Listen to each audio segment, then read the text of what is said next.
तो कैसा है अपना बच्चा लोग। तो अपन स्टार्ट करना है अपने क्लास 10th का एक और चैप्टर जिसका नाम डेवलपमेंट है यानी कि विकास।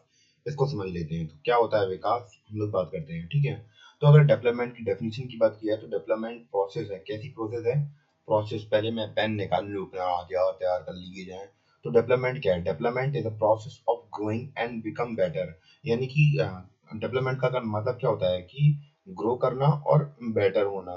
तो ये इसकी बेसिक डेफिनेशन है। और हम लोग बात करें कि अगर हम लोग दुनिया में अलग अलग लोगों की बात करते हैं तो डेवलपमेंट सबके लिए अलग होता है। जैसे कि अगर हम लोग बात करें कि एक डैम बनता है तो डैम बनना एक हमारे समाज के लिए बहुत अच्छी बात है। कि हम लोग बात करें, हम लोग डैम से बिजली बना सकते हैं, लोगों को वहां पे हम लोग बात करें लोगों को रोजगार दे सकते हैं, और हम लोग बात करें फ्लड कंट्रोल कर सकते हैं। तो इसके बहुत सारे फायदे हैं। उसी तरह हम लोग बात करें कि इससे नुकसान भी है। तो ये नुकसान किसके लिए होगा? तो डेवलपमेंट हमारे लिए तो अच्छा हो जाएगा, पर मछलियों के लिए, जो पानी वाले जानवर है उनके लिए तो ये चीजें खराब हो जाएंगी। तो हम लोग एक तरीके से कहते हैं कि डेवलपमेंट हर किसी के लिए अच्छा नहीं होता है। इन्वायरमेंट के लिए अच्छा नहीं है डैम बनना, ठीक है। तो ये हम लोग बात करें कि प्रॉब्लमेटिक सिचुएशन बन जाती है। तो इसलिए इन सब चीजों को देखना जरूरी है कि किसी का डेवलपमेंट किसी के लिए डिस्ट्रक्शन हो सकता है, ठीक है। तो ये चीज हमने देखी, क्लियर। तो अलग अलग लोगों के लिए कैसे अलग अलग हम लोग बात करें गोल्स होते हैं, उसके बारे में बात करते हैं। People seek things that are most important for them. यानी कि लोग केवल वही चीज देखते हैं जो उनके लिए बहुत ज्यादा इंपॉर्टेंट होती है। That which can fulfil there aspiration और डिजायर, जो कि उनकी इच्छाओं को या फिर उनकी जो अंदरूनी इच्छाएं हैं उनको पूरा करने की कोशिश करते हैं। What may be developed for one, यानी कि किसी चीज के लिए ऐसे ही कोई डेवलपमेंट हो सकता है, बट हम लोग बात करें may not development for another. यानी कि किसी का डेवलपमेंट किसी का अच्छा नहीं हो सकता है। किसी मतलब जैसे मछली की अगर मैं एग्जांपल की अगर बात करूं, तो अब एक किसान है तो किसान क्या चाहता है? वो चाहता है कि उसकी जो काम कर रहा है उसको उसके ज्यादा पैसे मिले, ठीक है। और वही अगर हम लोग बात करें कि उसके जो मालिक है, जमीन का मालिक है, उसके पर्सपेक्टिव से देखें तो अगर उसे अगर पैसे कमाने हैं तो वो कम, अगर कम पैसे देगा मजदूर को तो फिर उसका फायदा होगा। तो अब अगर हम लोग बात करें किसान का, अगर हम लोग फायदा कर देंगे, जो मजदूर काम कर रहा है किसान खेत पर, तो उसका फायदा कर देंगे तो किसान का नुकसान हो जाएगा, और किसान का फायदा कर देंगे तो मजदूर का नुकसान हो जाएगा। तो इस प्रकार हम लोग समझ सकते हैं कि अगर किसी का डेवलपमेंट हो रहा है तो किसी का डेवलपमेंट किसी के लिए खराब भी हो सकता है, ठीक है। तो ये चीज समझ में आ रही होगी, ठीक है। This can be understood by the following example. तो यहाँ पे हमें दिया जा रहा है, एग्जांपल दिया जा रहा है, तो उसको मदद से हम लोग समझ सकते हैं। To get more electricity on industries may want more dams. तो अगर हम लोग वही डैम का एग्जांपल दिया कि भैया अगर हमें इंडस्ट्रीज के अंदर इलेक्ट्रिसिटी चाहिए तो हमें डैम्स बनाने पड़ेंगे, but may submerge the land and disturb the life of the people who are displaced of such strike. तो बहुत बार क्या होता है कि जैसे डैम वगैरह बनना है, फिर दूसरी चीजें बननी है, तो वहां से क्या कर दिया जाता है, लोगों को हटा दिया जाता है। तो अब लोगों को हटाओगे तो भैया वहां के लोगों की लाइफ तो आपने खराब कर दी ना। आप लोगों ने केवल एक पर्सपेक्टिव देखा कि भैया इंडस्ट्रीज को लाइक बिजली की जरूरत थी, तो आपने उनकी जो जरूरतें थी उन्हें पूरा कर दिया, पर जो ट्राइबल्स है उन्हें तो मूव कर दिया ना यहाँ पे। तो यहाँ पे प्रॉफिट क्या हो रहा है? हमारे पास प्रॉफिट ये हो रहा है कि हमें इलेक्ट्रिसिटी मिल रही है टाउन के लोगों के लिए, दुकानों के लिए, आप घरों के लिए। पर समस्या क्या आई? समस्या आई ट्राइब वाले, मतलब ट्राइब्स के लिए, कि भैया इनके पास तो भैया अब खाने के लिए खाना था ही नहीं, वैसे ही जमीन भी चली गई, उनका घर भी छीन लिया गया। तो ये समस्या हो जाती है, ठीक है। तो किसी का डेवलपमेंट, किसी का विकास तो किसी का बुरा हो सकता है, ठीक है। तो हमने ये दोनों चीजें देखी। अब हम लोग बात करते हैं इनकम और दूसरे गोल्स के बारे में बात करते हैं। और a person have two types of developmental goal. तो दो प्रकार के डेवलपमेंट गोल होते हैं। पहली बात तो मनी थिंग्स, यानी कि जो हम लोग बात करें जो हमारे पास फिजिकली होती है। जैसे हम लोग बात करें कि पहला आदमी क्या चाहता है? आदमी चाहता है कि उसके पास पैसा हो, गाड़ी हो, पैसा हो, गाड़ी हो, बंगला हो, जमीन हो, ये चाहता है। तो ये क्या है? मटेरियल थिंग है। नॉन मटेरियल थिंग क्या है? कि भैया वो चाहता है कि उसके पास आजादी हो, यानी कि उसे मजदूरी ना करनी पड़े किसी की, और उसको खाने के लिए मिल जाए। तो फ्रीडम चाहता है। क्या चाहता है? फ्रीडम चाहता है। और इसके अलावा वो क्या चाहता है उसको भी देख लेते हैं। तो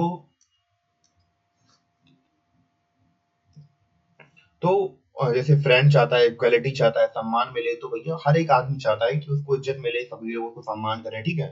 तो हमारी लाइफ के अंदर जो मटेरियल गुड्स हैं या फिर नॉन मटेरियल थिंग्स हैं, ये दोनों इक्वली इंपॉर्टेंट है। तो इसलिए हम लोग कह सकते हैं कि डेवलपमेंट के लिए हमें एक मिक्स ऑफ गोल्स देखने चाहिए, ना कि इनको सिंगल सिंगल तौर पे देखना चाहिए। ये नहीं कि केवल पैसे ही पैसा देखना है, कि हमारी इज्जत भी हो, थोड़ी सब लोग रिस्पेक्ट करें, हमारे पास दोस्त हों, ठीक है। तो अब हम लोग बात करते हैं कि अगर हम लोग अलग अलग कंट्रीज के बीच में या फिर स्टेट्स के बीच में कैसे अलग अलग डेवलपमेंटल गोल होते हैं उनको समझते हैं। अगर हम लोग बात करें इनकम लेवल पर, अगर हम लोग कंपेयर करते हैं, for comparing countries their income is contributed to one of the most important attribute. तो अगर किसी कंट्रीज के बीच में अगर कंपैरिजन करना है कि उनके बीच में डेवलपमेंट है या नहीं है, तो उसकी कंट्री की हम लोग बात करें पर कैपिटा इनकम देखी जाती है कि कैसी उनकी इनकम है, ठीक है। विद हायर इनकम और मोर डेवलप, जहाँ पे इनकम ज्यादा होती है तो उसे हम लोग क्या कह देंगे, डेवलप कह देंगे। और अगर हम लोग बात करें ऐसी कंट्रीज जहाँ पे कम इनकम होती है, तो भैया उसे उन्हें मतलब जैसे कि हम लोग बात करें देन अदर कंट्रीज एज मोर, तो जहाँ से कंट्रीज से कम है तो भैया उनसे डेवलप ही है। तो इनकम का मतलब ये होता है कि जो भी चीज मतलब इंसान की जितनी जरूरतें हैं तो हम लोग ज्यादातर पैसे से खरीद सकते हैं ना, पर इनके अलावा भी दूसरी चीजें होती हैं, उनके बारे में भी बात करेंगे, ठीक है।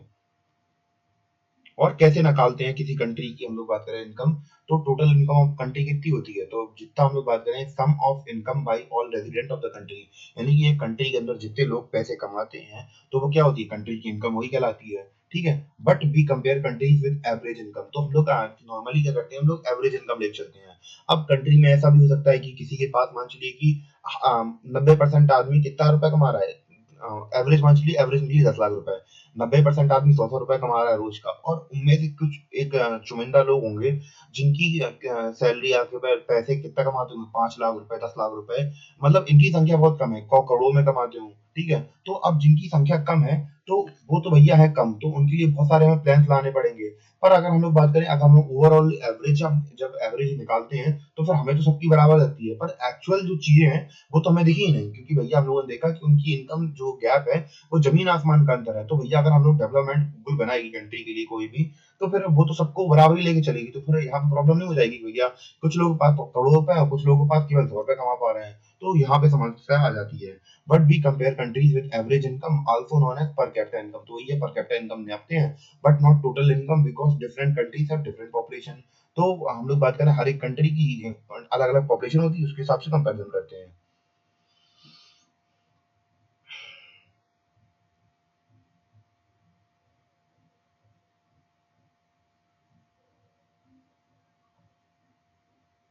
हम लोग बात करते हैं पर कैपिटा इनकम की, बात कर ही रहे हैं, तो एवरेज इनकम, तो ये कैसे निकाली जाती है, तो टोटल इनकम निकाली जाती है हम कंट्री की, और फिर टोटल पॉपुलेशन से डिवाइड कर दिया जाता है। जैसे मान लीजिए कि कंट्री के अंदर 50, कंट्रीज के अंदर 50 लोग हैं, ठीक है, टोटल इनकम 50 करोड़ है, और 10 लाख लोग हैं पूरी कंट्री के, 10 का मतलब 50 लाख इनकम है और 10 लाख यहाँ पॉपुलेशन है, ठीक है। तो यहाँ से इसको डिवाइड कर देंगे तो कितना है, 5।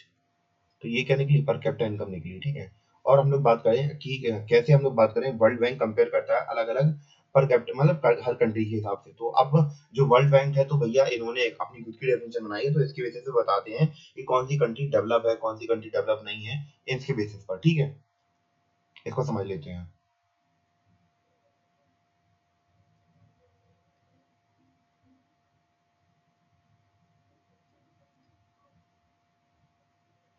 तो अगर हम लोग बात करें वर्ल्ड बैंक की, अगर हम लोग बात करें वर्ल्ड बैंक की, अगर हम लोग दूसरी कंट्रीज के साथ पर कैपिटा इनकम उनकी, अगर हम लोग वर्ल्ड बैंक से हम लोग बात करें कैसे नापता है पर कैपिटा इनकम कंट्रीज की, उसको समझ लेते हैं। तो जिस कंट्री की हम लोग बात करें पर कैपिटा इनकम 12,056 डॉलर से एनुअली कम है 2017 के अकॉर्डिंग, तो वो क्या है, रिच कंट्रीज है, ठीक है। 2000 डेटा ध्यान रखने वाली बात है, क्योंकि समय के साथ ये सारी चीजें चेंज हो जाती हैं। 2017 के हिसाब से अगर कोई कंट्री 12,056 डॉलर कमा रही थी सालाना तौर पर कोई व्यक्ति, तो फिर वो क्या हो जाएगी, रिच कंट्री कहलाएगी। और उसके अलावा हम लोग बात करें ऐसी कंट्रीज, पहले इसको थोड़ा ऊपर कर दूं मैं,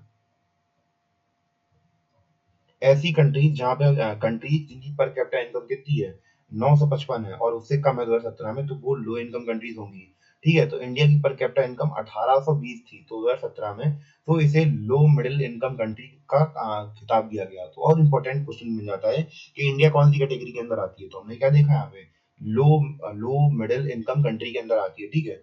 अब हम लोग बात करें, आगे चलते हैं, पहले इसको ऊपर उठा दूं मैं।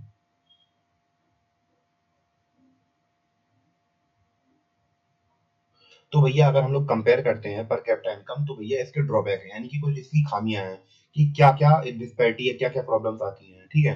जैसे कि अगर हम लोग बात करें, small section of people have very high, जो मैंने आपको पहले बताया बस वही है कि अगर हम लोग पर कैपिटा इनकम निकाल रहे हैं तो सबकी हमें चीजें देखनी पड़ेंगी कि भैया कुछ लोगों के पास बहुत सारी इनकम है और जो एवरेज इनकम है तो भैया वो भैया प्रॉपरली सबके पास में डिवाइड हो जाएगी, तो भैया जो एक्चुअल सिचुएशन वो तो सामने निकल के आई नहीं, तो क्योंकि एवरेज कर दिया गया ऑल टोटल में, ठीक है। तो एज्यूम कर लेते हैं कि अगर दोनों दो कंट्री है, ठीक है, तो वहाँ पे 5 पर्सन है जिन्हें हम लोगों ने अलग अलग कंट्रीज के में देखा, एवरेज इनकम वहाँ पे पर कैपिटा इनकम 9,000 है। बट अगर एक्स कंट्री की अगर बात करें तो वो बेटर देन है वाई कंट्री से, ठीक है।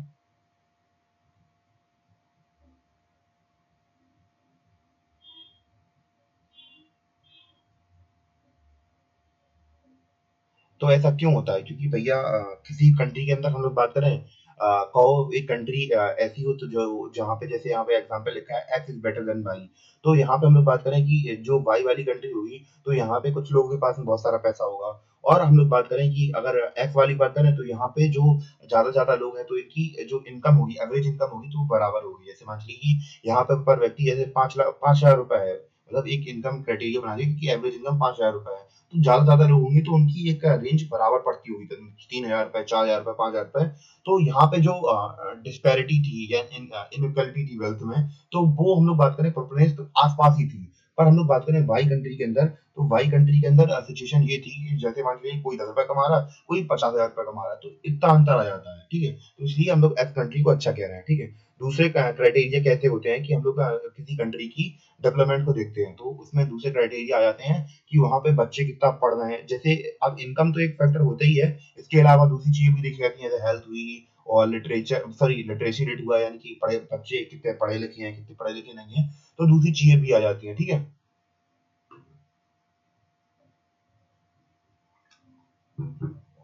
जैसे हम लोग बात कर रहे हैं इन्फेंट मोर्टेलिटी रेट की। इन्फेंट मोर्टेलिटी रेट ये क्या होता है? कि ये क्या होता है, number of children that die before age of 1 year, यानी कि एक एज से पहले कितने बच्चे मर जा रहे हैं इन प्रोपोर्शन 1,000 जिंदगियों के बीच में, इन पर्टिकुलर ईयर। तो एक साल के अंदर 1,000 जिंदगियों में से कितने लोग अब एक साल की उम्र से पहले ही मर जा रहे हैं, तो फिर इससे पता चलता है कि वहां पे हम लोग बात करें हेल्थ कंडीशन कैसी है, ठीक है। तो ये तो हेल्थ कंडीशन के बारे में पता चलती है, तो ये डेवलपमेंट का एक क्राइटेरिया हो सकता है कि यहाँ पे अगर कोई कंट्री अच्छा पैसा कमा रही है, इसका मतलब ये नहीं कि वहाँ पे फैसिलिटीज अच्छी हैं। तो दूसरी चीजें भी देखी जाती है, दूसरे एस्पेक्ट भी होते हैं डेवलपमेंट के। दूसरी बात करते हैं लिटरेसी रेट की। तो the proportion of literate population in the 7 and above as group, तो 7 और इससे बड़े एज ग्रुप के अंदर देखा जाता है कि कितने लोग पढ़े लिखे हैं कंट्री के अंदर या नहीं है। यानी कि भैया आप पैसे कमा रहे हो, ठीक है, पढ़ाई पढ़े लिखे लोग भी तो होने चाहिए, आपके पास स्किल वर्कर भी तो होने चाहिए, तो ये सारी चीजें आती हैं। और भी चीजें देखते हैं। इसके बाद हमें दिया गया है नेट अटेंडेंस रेशियो का कॉन्सेप्ट दिया गया है, ठीक है। Total number of children of age group जैसे 14 और 15 के, तो वो कितना परसेंट हम लोग बात करें कि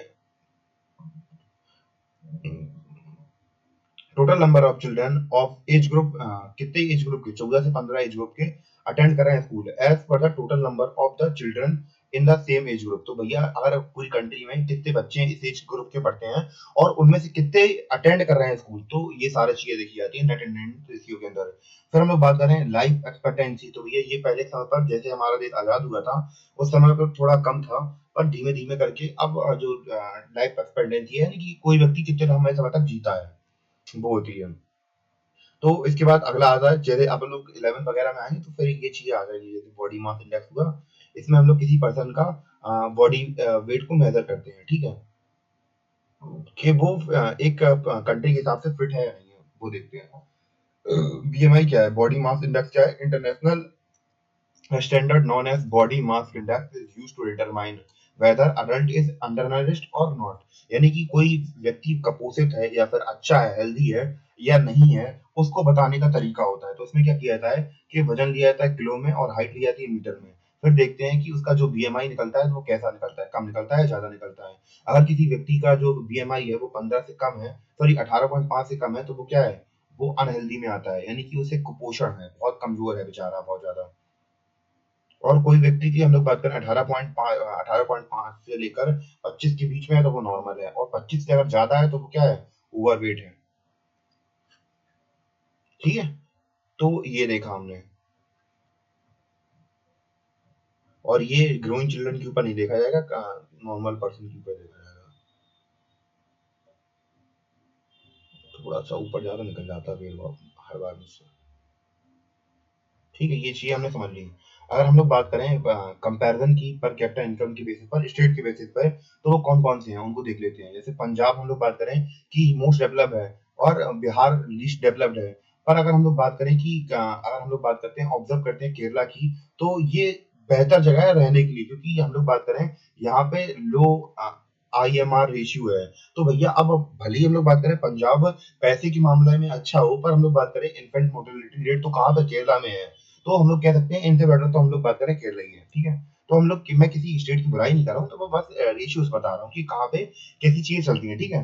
this shows beside income and all the other goals are equally important. तो ये चीजें दिखाती हैं कि हमारे लिए केवल ये जरूरी नहीं मायने रखता है कि हर चीज पैसे ही पैसे में देखी जाए, तो दूसरे एस्पेक्ट भी होते हैं इन सारी चीजों के, ठीक है।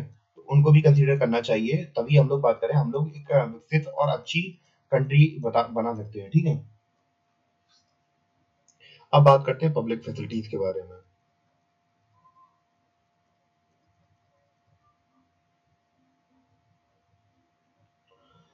तो पब्लिक फैसिलिटीज के बारे में समझते हैं, तो भैया हम लोग इतने अमीर नहीं है जितने कि मुकेश अंबानी जी या फिर दूसरे बिलियनियर है कि भैया अपने लिए रोड बना सके। तो इसको जो पूरी कम्युनिटी होती है, तो इसके पास बहुत सारे गोल्स और एस्पिरेशंस होती हैं, तो उनको पूरा करने के लिए गवर्नमेंट अपने पास से कुछ एफर्ट्स लगाती है। जैसे कि हम लोग बात करें कि अब हमारा जो बेसिक नेसेसिटी है कि हमें चलने के लिए रोड तो चाहिए। अब मेरे पास इतना पैसा नहीं है कि मैं अपना घर बनवा पाऊँ, तो भैया मैं रोड कहाँ से बनवाऊंगा। तो भैया कोई अनिल अंबानी हो, उनका लड़का हो, तो वो तो बना सकते हैं, पर मैं तो नहीं बना सकता ना। तो भैया अब तो money in your pocket can not buy all the goods and services that you may need to live. यानी कि हमें जिंदा रहने के लिए जैसे कि कुछ जरूरत होती है, तो हम लोग नहीं कर सकते, हमारे पास इतनी पॉकेट में हमारे पास पैसा नहीं होता है। जैसे कि हम लोग बात करें कैसे कौन कौन सी चीजें हुई, जैसे पॉल्यूशन फ्री एनवायरनमेंट। तो भैया अगर हमें एनवायरनमेंट को क्लीन करना है, तो मैं अपनी जेब से पूरा पैसा खर्च नहीं कर सकता है कि मैं पूरे जंगलों को साफ करवाऊं।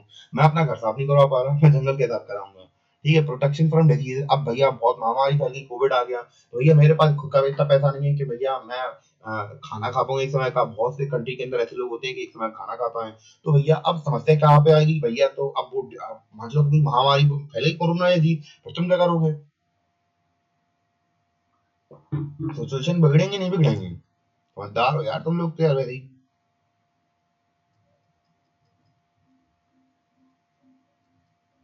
तो वही हम लोग बात कर रहे थे, पब्लिक फैसिलिटी क्या है कि जो गवर्नमेंट के द्वारा चीपेस्ट और बेस्ट वे में प्रोवाइड की जाती हैं। जैसे गुड्स आर सर्वेड कलेक्टिवली, सब पूरे मतलब कम्युनिटी के लिए, ठीक है। जैसे कि हम लोगों ने बात की कि केरला क्या एक बेटर प्लेस है रहने के लिए, और केरला का क्योंकि लो एमआईआर है, इन्फेंट मोर्टेलिटी रेट कम है वहाँ पे। It have better public distribution system. और हम लोग बात करें पीडीएस सिस्टम, आप लोगों को सुना होगा कि वहाँ पे हम लोग बात करें कि हर लोगों को पर्याप्त खाना मिलता है और हेल्थ देखी जाती है। तो एक तरीके से अच्छा है वहाँ पे। They have adequate provide sorry adequate provision of basic health facilities, so people get treated properly, तो वहाँ पे प्रॉपर्ली ट्रीट किया जाता है। और हम लोग देखते हैं कि केरला के पास प्रॉपर एजुकेशन फैसिलिटीज हैं, तो यहाँ पे लोग ज्यादा से ज्यादा लोग अवेयर हैं उनकी हेल्थ के लिए और एजुकेशन के लिए। जब किसी भी बंदे को यार पढ़ा लिखा दोगे, अवेयर कर दोगे, तो वो हर चीज में अपने आप को डेवलप कर ही लेगा और अपने आसपास को भी डेवलप कर ही देगा। तो इन सब चीजों का मोटिव होता है और इंटेंशन भी होती है, ठीक है। तो सारी चीजें देखी जाती हैं।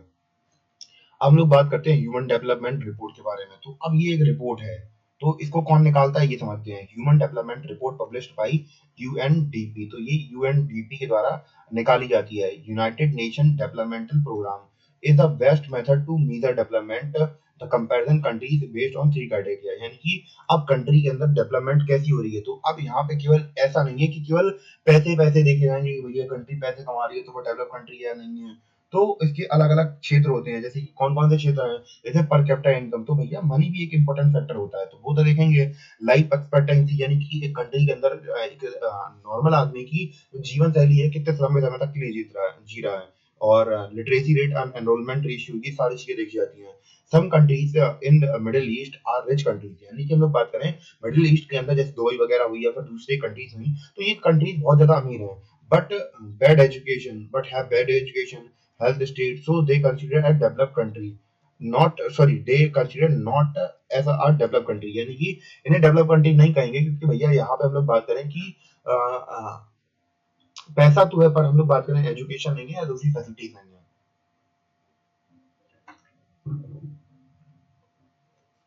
और हम लोग बात करें कि जैसे इंडिया है तो इंडिया एचडीआर रैंक की इंडिया की एचडीआर रैंक है 130 और श्रीलंका की एचडीआर है 76।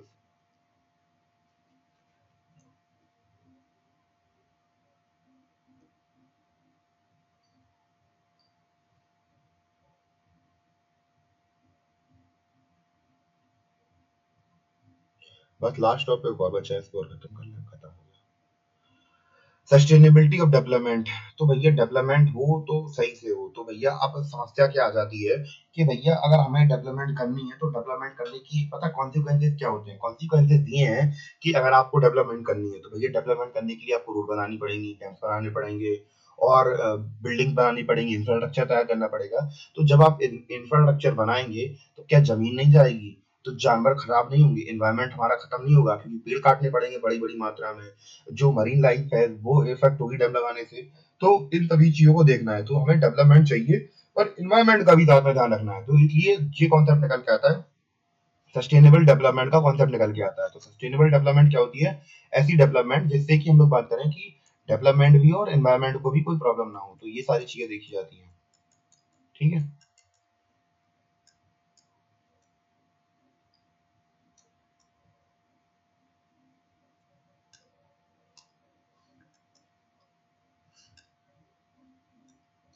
पेन भाई बहुत गंदा है मेरा ये। ठीक है।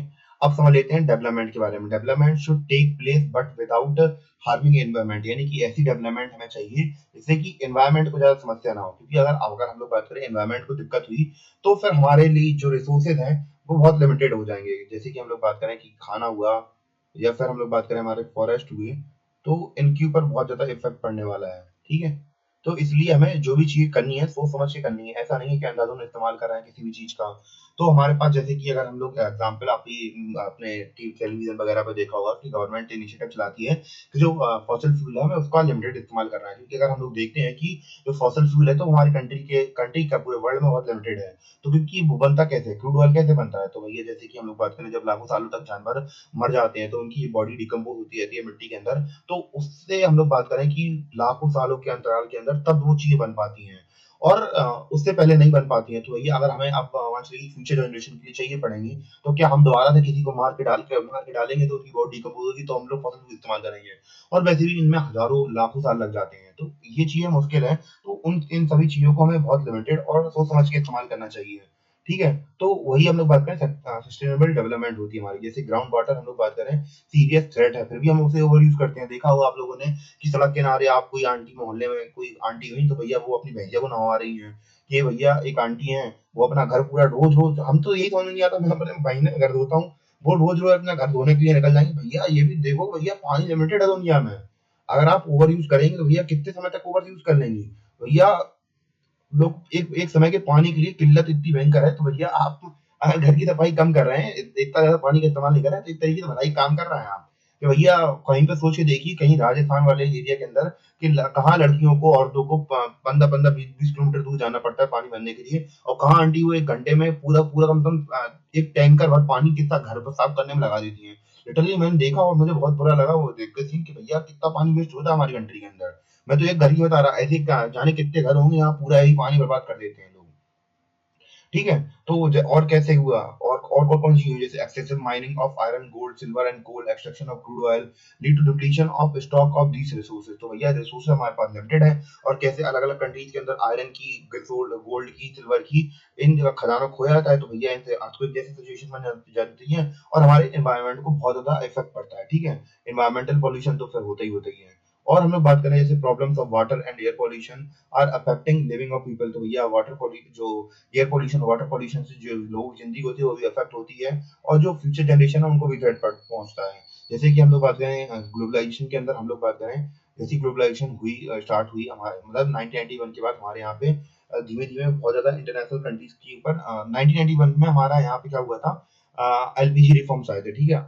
Under globalization, particularly after 1990s, the farmers in India have been exposed to new challenges such as competition with other international countries. तो अब 1991 के बाद हम लोग बात करें हमें बहुत सारे प्रॉब्लम फेस करने को देखने को मिल रहा है, क्योंकि 1991 के बाद हम लोग बात करें वर्ल्ड का कंपटीशन इंडिया के ऊपर आ चुका है, क्योंकि जो प्राइवेट सेक्टर है इंडिया के अंदर वो इंट्रोड्यूस हो चुका है। तो बहुत सारी प्रॉब्लम्स आने वाली है किसानों के लिए और फिर आ भी रही है, ठीक है।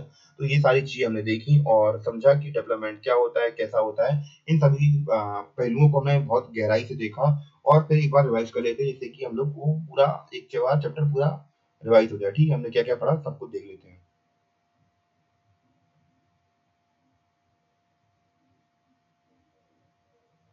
तो सबसे पहले हम लोगों ने डेवलपमेंट देखा, डेवलपमेंट क्या होती है, ग्रोइंग और अब बेटर होने की सिचुएशन होती है।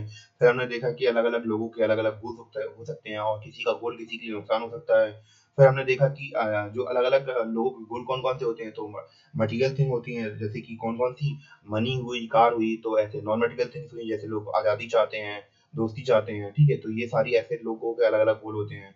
तो हम लोग अलग अलग कंट्रीज के बीच में कैसे नापते हैं, तो पर कैपिटा इनकम देखते हैं कि किसी भी कंट्री के जो लोग हैं वो कितना पैसा कमा रहे हैं, तो वही देश की इनकम होगी, तो इसकी बेसिस पे नापते हैं। फिर वर्ल्ड बैंक ने अपना क्राइटेरिया दिया कि भैया इस लेवल पर इतने अगर कोई कंट्री पैसा कमाता हुआ, इससे ज्यादा कमाता हुआ, तो उसे हम लोग अमीर घोषित कर देंगे। तो अलग अलग कंपैरिजन की हमने चीजें देखी। दूसरे क्राइटेरिया क्या होते हैं, तो भैया पैसा तो एक क्राइटेरिया है, इसके अलावा दूसरे क्राइटेरिया भी है, जैसे इन्फेंट मोर्टेलिटी रेट हुआ, लिटरेसी रेट हुआ, नेट अटेंडेंस रेशियो हुआ, लाइफ एक्सपेक्टेंसी हुई, बॉडी मास इंडेक्स हुआ और दूसरी चीजें हमने देखी। तो ये अलग अलग क्राइटेरिया है जिसमें हम लोग देखते हैं कि कंट्री की डेवलपमेंट देखी जाती है, क्योंकि पैसा तो इंपॉर्टेंट है ही, इसके अलावा भी दूसरी चीजें होती हैं इंपॉर्टेंट। फिर हम लोगों ने बात की पब्लिक फैसिलिटीज के बारे में, क्योंकि भैया हम लोग बहुत, हमारे पास इतना पैसा नहीं है कि हम दुनिया की हर चीज खरीद सकें। तो जैसे हमें रोड बनवानी हुई, पार्क बनवाने हुए, तो हम अपने पैसे तो रोड बनवाएंगे नहीं, तो जो सब ये सारी चीजें हमें गवर्नमेंट प्रोवाइड कराती है, पब्लिक फैसिलिटीज, ठीक है। और ह्यूमन डेवलपमेंट रिपोर्ट के बारे में देखा कि जो यूएनडीपी है, यूनाइटेड नेशनल डेवलपमेंट प्रोग्राम है, तो ये एक रिपोर्ट मेजर करती है कि अलग अलग कंट्रीज के अंदर कैसे उनकी डेवलपमेंट हो रहा है। तो इसमें केवल पैसा नहीं देखा जाता, अलग अलग चीजें देखी जाती है, पर capita income, life expectancy, literacy rate, environment ratio, तो ये सारी चीजें देखी जाती है, ठीक है। और सस्टेनेबल डेवलपमेंट ये देखा कि भैया हमें डेवलपमेंट तो करनी है, पर इस हिसाब से नहीं करनी है कि भैया हम अपने एनवायरनमेंट को पूरी तरह से बर्बाद कर दें या पूरी तरह से तबाह कर दें, ठीक है। तो ऐसे अपना डेवलपमेंट चैप्टर पूरा होता हुआ हमें दिख रहा है, ठीक है। उम्मीद है कि आपको समझ में आया हो।